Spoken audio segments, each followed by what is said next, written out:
यीशु मसीह के नाम में आप सभी की सलामती। आइए हम धर्मशास्त्र बाइबल में से मनन करें। यशायाह की पुस्तक 32 अध्याय पद 1 में लिखा है, देखो, एक राजा सत्यनिष्ठा से राज्य करेगा और राजकुमार न्याय से हुकूमत करेंगे।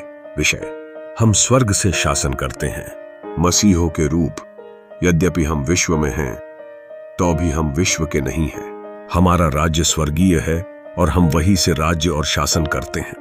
इसमें कोई आश्चर्य नहीं कि वह हमें ऊपर की वस्तुओं पर अर्थात स्वर्गीय वास्तविकताओं पर अपना स्नेह लगाने के लिए कहता है। कुलुस्सियों की पत्री 3 अध्याय 2 पद। स्वर्ग से सोचो, स्वर्ग से जियो, स्वर्ग से शासन करो। आपका अधिकार परमेश्वर के राज्य से आया है, जो कि पृथ्वी की सभी ताकतों से बढ़कर है। इसकी तुलना किसी विदेशी भूमि पर स्थित किसी देश के सैन्य अड्डे के संचालन से की जा सकती है।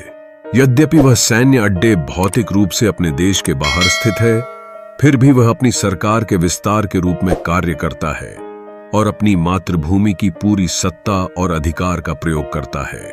उस स्थान का प्रत्येक कार्य, निर्देश और उद्देश्य उसकी गृह सरकार के निर्देशों और दृष्टिकोण को दर्शाता है। इसी प्रकार हम मसीह के राजदूत हैं। हमारे स्वर्गीय राज्य की सामर्थ्य और अधिकार क्षेत्र से काम करते हुए इस विश्व में हमारी उपस्थिति स्वर्ग के शासन की एक घोषणा है। जहां कहीं हम हैं, वहां पर परमेश्वर की सत्यनिष्ठा और न्याय को प्रत्यक्ष करते हैं। दूसरा कुरिन्थियों की पत्री 5 अध्याय 20 कहता है, इसलिए हम मसीह के राजदूत हैं। मानो परमेश्वर हमारे द्वारा विनती कर रहा है। हम मसीह की ओर से निवेदन करते हैं कि परमेश्वर के साथ मेल मिलाप कर लो, अपनी स्वर्गीय पहचान की चेतना में चलो। पृथ्वी पर परमेश्वर के राज्य के एक विस्तार के रूप में काम करते हुए अपने प्रभाव के क्षेत्र में परमेश्वर की सत्यनिष्ठा और न्याय को स्थापित करो। फिलिप्पियों की पत्री 3 अध्याय 20 पद कहता है, लेकिन हम उस राज्य, राष्ट्रमंडल, मातृभूमि के नागरिक हैं जो स्वर्ग में है। स्वर्ग के नागरिकों के रूप में हम परमेश्वर के प्रभाव और प्रबलता को राष्ट्रों तक विस्तारित करते हैं। इस दैवीय व्यवस्था की सुंदरता यह है कि हमारी पहचान और कार्य परमेश्वर के राज्य में जड़ पकड़े रहते हैं। जो कुछ हम पृथ्वी पर बांधते हैं वह स्वर्ग में बंधता है, और जो कुछ हम पृथ्वी पर खोलते हैं वह स्वर्ग में खुलता है।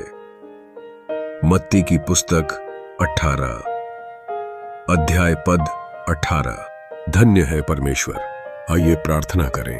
प्यारे पिता, मैं आपको धन्यवाद देता हूं मुझे आपके लिए एक राजा और एक याजक बनाने के लिए। दैवीय अधिकार के साथ राज्य करते हुए मैं अपनी स्वर्गीय पहचान की चेतना में चलता हूं। पृथ्वी पर आपके राज्य के एक विस्तार के रूप में काम करते हुए मेरे द्वारा प्रभाव के हर क्षेत्र में आपकी सत्यनिष्ठा और न्याय स्थापित होते हैं, और मेरा जीवन आपकी सामर्थ्य और प्रबलता का एक प्रत्यक्षीकरण है। यीशु के नाम में आमीन।